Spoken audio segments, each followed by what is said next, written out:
Welcome to Business Authority Radio, bringing you insights from today's thought leaders, professionals, and influencers. With your hosts, Neil Howe and Craig Williams. Hello and welcome to the show. This is your host, Neil Howe, and today I am joined by Joe Badaracco. Joe is the John Shad Professor of Business Ethics. He is the business ethics teacher at Harvard Business School. He has taught courses on business ethics, strategy, and management in the school's MBA and executive programs. Badaracco is a graduate of St. Louis University, Oxford University, where he has a Rhodes Scholar, and Harvard Business School, where he earned an MBA and DBA. In recent years, Professor Badaracco served as chair of the MBA Program and as Housemaster of Currier House in Harvard College. He has also been chairman of the Harvard University Advisory Committee on Shareholder Responsibility and has served on the boards of 2 public companies. Badaracco has taught in executive programs in the United States, Japan, and many other countries, and has spoken to a wide variety of organizations on issues of leadership, values, and ethics. Welcome to the show, Joe. Thanks very much, Neil. Well, you have definitely an established and distinguished career in the areas of ethics and leadership. Tell me a little bit more about yourself and how you got started in this career that you're in now. Well, I think I got started largely because growing up, I sort of always thought I'd like to be a teacher. And when I got an MBA, when I worked for a couple of years for what was then Price Waterhouse, and then got my MBA, I became fascinated with business. I think I like to think about and study complicated problems. And senior people in business organizations have really complicated and important problems, and something just kind of locked in. And I decided this is what I want to do, and it's what I've been doing for about 30 years now. Well, we'll certainly get to some of the problems, but you have written extensively on some of the issues within the business leadership and ethics, most notably your New York Times bestseller, Leading Quietly, but you have another book that is about to come out right now. Would you like to tell me what that is and what it's all about? Sure. The book is called Managing in the Gray. I think it's officially out next week. It's a relatively short book, and what it does is provide a framework for thinking through what I call gray area problems. And it's written for managers who face these problems. Sometimes they're small ones, sometimes they're big ones. Occasionally they're even sort of bet your career type issues. The key thing about these problems is that they're gray. You don't have all the facts you need. You're not really sure how to frame the problem. You talk with people you work with and trust. They often will disagree with you about what you ought to do. But you have to do something. You've got to make a decision, communicate it, be persuasive, and move people forward. And everybody, I'm sure, who's listening has faced lots of problems like this. What the book does is a little unusual in that instead of interviewing famous CEOs or military leaders, I, in effect, interviewed a lot of important thinkers over the centuries who have thought hard about how do you make really hard, complicated decisions. And I distilled what I learned or believed I learned from them in the framework. It's a 5-question framework for approaching these gray area problems. So that's, in essence, what the book is about. The subtitle is The 5 Timeless Questions for Resolving Your Toughest Problems at Work. Do you care to share what those questions are, what they should be asking themselves? Sure, I'd be glad to do that. Let me preface what I say about the 5 questions with what's, I think, the most important idea in the book, and I put it in just one sentence. The sentence is that if you're facing a gray area problem, you should work your way through it as a manager and then resolve it as a human being. And by work your way through it as a manager, I mean what you do is you get the best information you can, you rely on data analysis if you can, you get expert advice, you talk with good people, you have good, honest meetings, struggle with the problem, and try to solve it. If you still can't, then you're in a gray area, okay, and you still have to make a decision. Then I think you end up resolving this as a human being. It's a judgment call. And judgment is a reflection of how you think, what you think is important. It's a fusion of all sorts, your imagination, your experiences in life, your experiences as a manager. You've got to use your judgment. And so the 5 questions are ways of sorting things out and getting some clarity. When it's your call, you've got to make it as whoever you are. First question is, have you really looked at all the consequences of the options in front of you? A risk in a lot of situations is that people will look at immediate consequences of option A, option B, and option C. And the first chapter in the book basically gives a practical guidance on how to make sure you're looking at everybody who will be affected and catching not just the initial impact of what you do, but sort of the secondary effects. So you really understand what's at stake, the full consequences. I call them the net consequences. Mm. Second big question you've got to think through is what duties, basic human duties, you feel are at stake in the situation. And, we've all got a dozen different duties in life as employees, parents, citizens, and so forth. But it helps enormously with the gray area to get really clear about what you think your core obligations are in the particular situation. And sometimes, the consequences of doing something may be terrific, okay? But they involve lying to somebody. And that's something that most people, most of the time, think they don't want to do. And so already you've made a little progress. You've thought about options, and then maybe you've excluded some of them because they just aren't consistent with what you view as your basic duties. Third question has a odd origin. It's really Niccolo Machiavelli's question. The way I phrase it is, what will work in the world as it is? And of course, everybody thinks Machiavelli is this great schemer, and you can certainly read a lot to that effect in The Prince and other things he's written. But he also emphasized that if you have real responsibility in life, you've got to make decisions and they're going to impact other people. Whatever you just choose has to work, and it's got to work in a world that's got a lot of uncertainty and surprises. It's got to work in a world where there's political realities, other people out there pursuing their self-interest, maybe even fighting you on what you decide to do, and a world in which you're liable to make mistakes because you don't see or understand everything out there.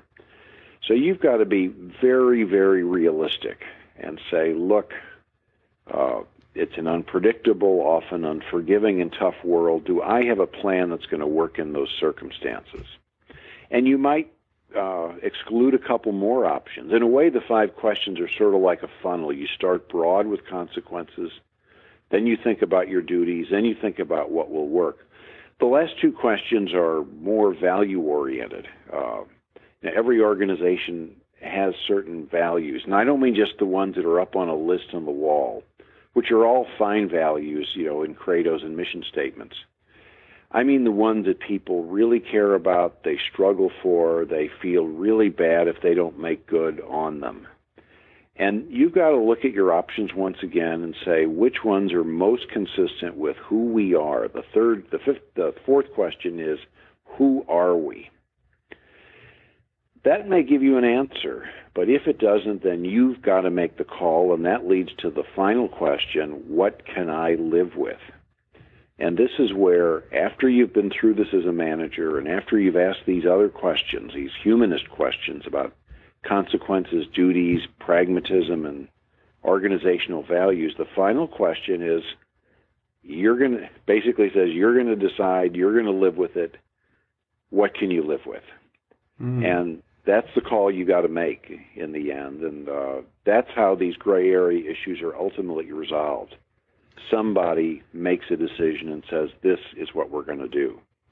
Yeah, and that's what the managers or business owners are paid for, is making those decisions. Nothing is black and white, by the title of your book explains. And there's a lot to deal with there. There's those 5 questions that you just went over very briefly, give you a lot to think about. Now, looking at question 3 right now is what will work in the world as it is. What have you seen over the last 30 years in the world of leadership? Has it changed? Yeah. Or has it always been the same principles? Well, it's an excellent question. At a very abstract level, there are certain abiding principles that have always mattered about clarity about what you want to accomplish in the long run, about sort of honesty and integrity with the people you work with, a willingness to persist, to endure, to find your way around obstacles, even if they look like big ones. Traits like that, I think, characterize almost all of the great leaders that we really admire. But I think the world as it is has gotten to be an even more complicated place. The reasons, I think, are probably quite familiar to many of your listeners. I think the level of competition in a lot of industries is higher. You have a brilliant idea, it can often get copied and replicated. You have competitors coming not just from within your country, but from around the world, and sometimes from surprising directions. I think financial markets have grown much less patient with disappointing performance.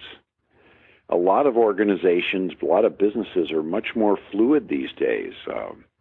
Instead of lifetime employment or long-term employment, which you find if you go back to the 50s or 60s in a lot of countries, top people sort of always have their resumes out. They're always looking a little bit, and they can move on. Money, as we all know, is available on all sorts of complex terms 24/7, and it can move in an instant in and out of industries and in and out of companies. So I think it's a much tougher world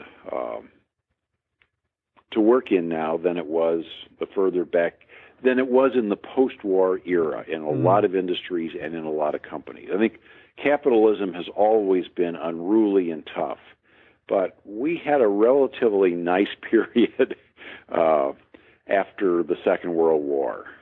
Steady growth, stable firms, often, competition among the 3 or 4 big companies in your industry or whatever. That world is really disappearing. So I think I wrote a book a couple of years ago called The Good Struggle, and I think if you're not struggling today, you may not know what's really going on.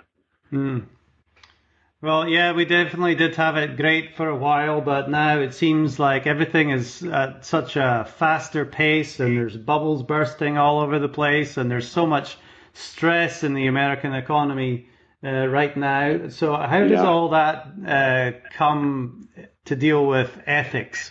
Are people's ethics being strained by the pressure that they're under?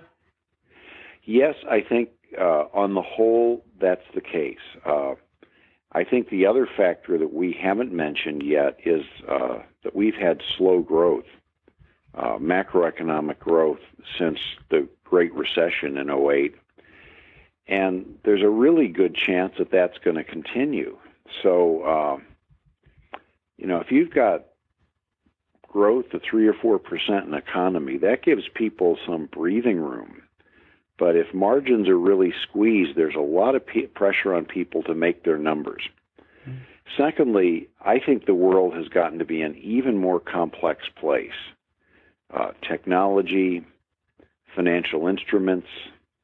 Organizations used to be kind of simple hierarchies. Now you often have these matrix organizations. I could go on and on. And within this complexity, there's lots of places to play games and hide things. Also, we have far more law and regulation governing companies.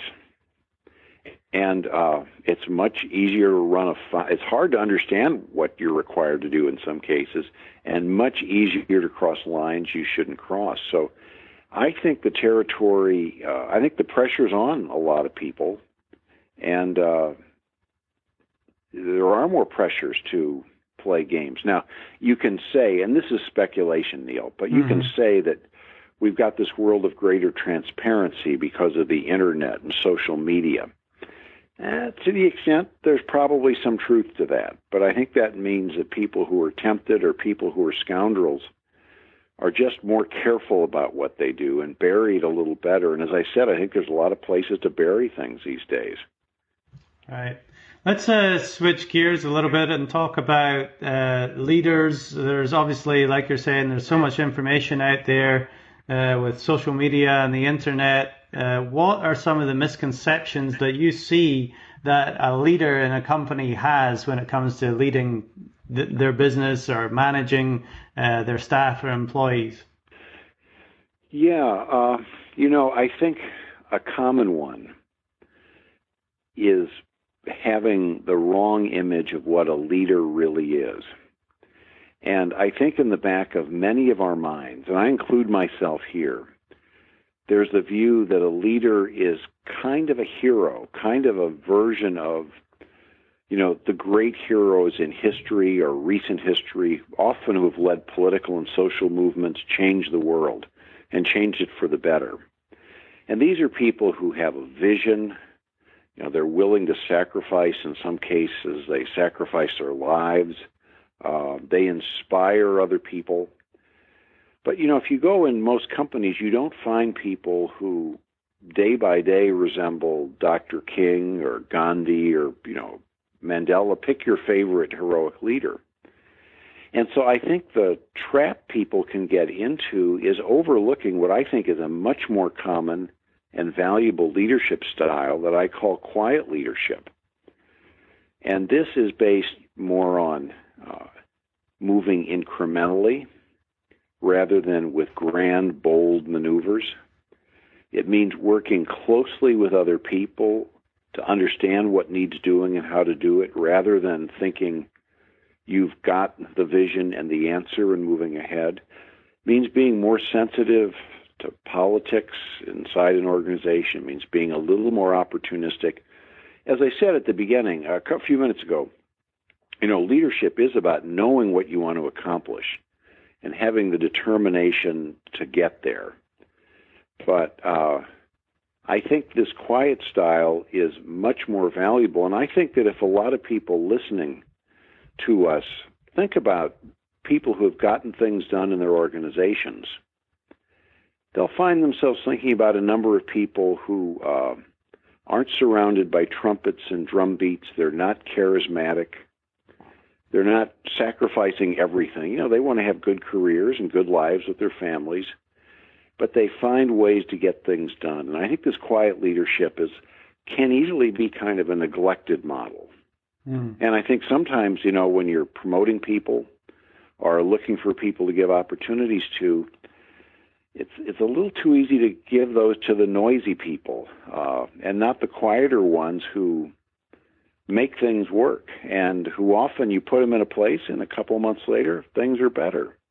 You don't really know who's done what, but things are better. You put them somewhere else, happens again. That's a quiet leader, and those are really valuable people.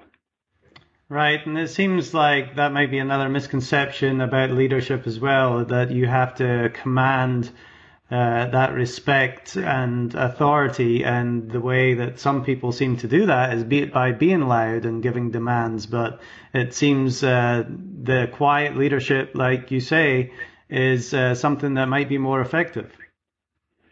I think it's Well, as I said a moment ago, I think if you think about the world as being very complex, that means there's an awful lot the leader doesn't know. And if you think about the world being somewhat turbulent and uncertain, there are going to be a lot of surprises. So you've got to be careful about saying, there's the hill, let's charge the hill, I know what we need to do. I think that's often a very risky approach. I think, in fact, it's even based on a misreading of the great heroic leaders of history. We know them for famous speeches or single acts of heroism and sacrifice. But somebody, I hope, will write a book. I don't think I'm going to be the one to do it, but a serious historian that sort of shows all the work that heroic leaders did behind the scenes, very patiently, with political astuteness, inside the organizations and movements they created. And we know them, for their famous moments. President John Kennedy was known because he was a hero after his ship, the PT-109, was sunk in the Pacific. And he was asked how he became a hero one time. He said, "I didn't have any choice. They sunk my boat." That's how we know him. But he got to be president and was effective as he was, with a lot of patient, incremental, behind-the-scenes activity. So I think thoughtful leadership is what really moves the world. Mm-hmm. It's not as exciting. It's harder to romanticize. You can't do biopics on TV. But it really matters. And what are some of the fears that people in leadership positions have?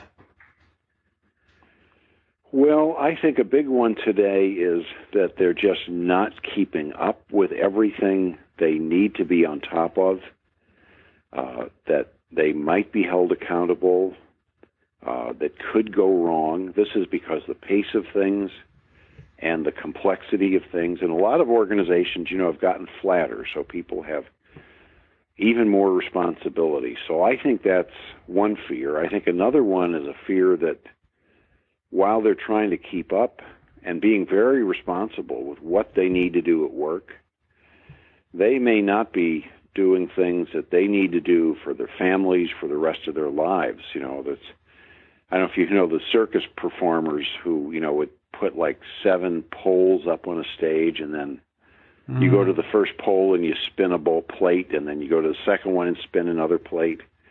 And, if your whole life is running back and forth at work between those plates, you may not be doing some other things you really need to do. And I think as a result of all that, it's not exactly a fear, but it's kind of a sense that, wow, you get tired. And you sort of wonder, what is all this adding up to? What's there to show for all this effort I'm putting in? So that's why these traits about knowing what you want to accomplish and having the determination to persist, that's why I think those are universal characteristics of leaders. But I think for a lot of people today, it's a tough world to manage in and to lead in. Yeah, it certainly is.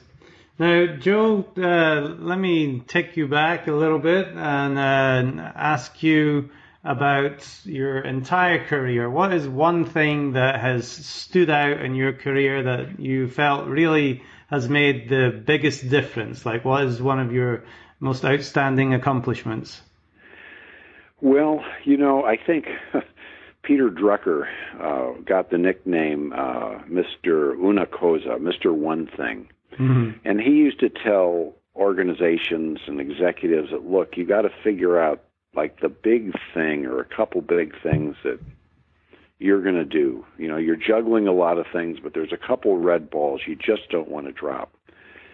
And I think what I've done is kind of look at the same sort of problem, the difficult problems that people with responsibility in organizations faced, and just come at it from a variety of different perspectives. So I teach a course where instead of business case studies, we use classic works of fiction. And there you get a different perspective on people making really hard decisions, because great fiction sort of gives you a view from the inside, what the protagonist in the novel, the decision maker, is thinking and feeling. And so I think I've just sort of triangulated on a set of problems that I think are important, that I'm interested in, and that nobody has sort of the universal tool for handling. Well, Joe, we've talked about quite a lot here today, and very deep issues with leadership and ethics. If there's one thing that we haven't really covered yet that you would like to include here, what would that be? Well, at the risk of being repetitive, I think the mantra that's in the book that's just about to be published, the one sentence I isolated earlier, that if you're doing your job well and you're in a position of responsibility, you're going to have a lot of gray areas. So, the stuff that you can delegate to other people to do with a technique, you delegate those things for the most part. But when you face a gray area issue, this mantra of really working through it as a manager and then trying to resolve it in a way that's satisfactory for you as a human being, I think that's, for me, kind of a central theme in so much of what I've thought about and advocated over the years. Unfortunately, it took me about 30 years to put it in a single sentence, but at least I got there. And if there's one thing that you learned early on in your career in business and in teaching that you still hold dear and teach today, what is that one thing that stands out that you could leave our audience with? Well, I think that the world is typically a more complicated place than we think it is at first, and that the people who succeed in it are pretty sophisticated. They often have a skill at explaining themselves very simply and clearly, but they're capable of doing that only because they've found ways to digest a lot of that complexity. And they get good at doing that. Some of it's a talent, and some of it's just working hard on a lot of really challenging problems. And you just sort of get better at grappling with complexity, and the reward you get in a good organization is you get more complexity to deal with. You get bigger problems. But you need real sophistication of all kinds to deal with it. But then after that, you sort of have to find what's been called the simplicity on the other side of complexity. You grapple with the complexity, but then you say to the people you're working with, here's what we're going to do, here's why, here's what I'll do, here's what you'll do, let's get started. And this finding simplicity on the other side of complexity, I guess, is the big thing I'd emphasize. Well, Joe Badaracco, we've been speaking with Joe. He is the John Shad Professor of Business Ethics at the Harvard Business School. Thank you very much for taking the time out to talk to me today. I know your book, Managing in the Gray, the 5 Timeless Questions for Resolving Your Toughest Problems at Work, is coming out very soon, if not available on Amazon right now. If people want to go pick up that book, they can do that. But what is another way to get in contact with you if they'd like to contact you? Well, my email address is pretty easy to find if you go to the Harvard Business School website. So that's the best approach.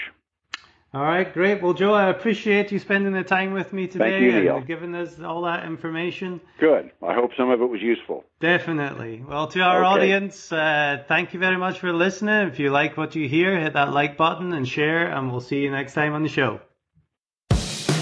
You've been listening to Business Authority Radio with Neil Howe and Greg Williams. To learn more about the resources mentioned in today's show, or to listen to past episodes, visit businessauthorityradio.com.